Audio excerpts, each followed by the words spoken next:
I am the Tofu Golem. Please enjoy the video. You begin by verifying network and permissions. Make sure your Google TV and phone are on the same Wi-Fi, then open the Google TV app or the built-in remote. Enable Bluetooth and accept location/nearby device access. This allows device discovery. Once done, tap the remote icon in the app and wait for your Google TV name to appear. If prompted, enter the 4-digit code shown on the TV. That secures the connection. This first step starts the live control channel between devices. After your phone finds the Google TV, select it and follow on-screen pairing prompts. You may need to type a code shown on TV. Do that quickly to authenticate.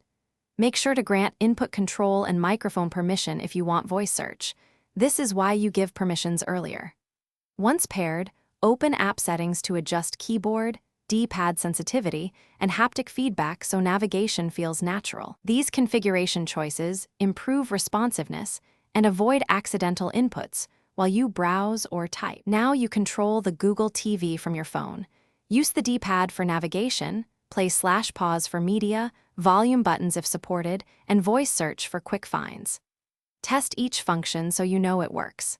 If the remote won't connect, reboot the TV and phone, then reopen the app and try pairing again.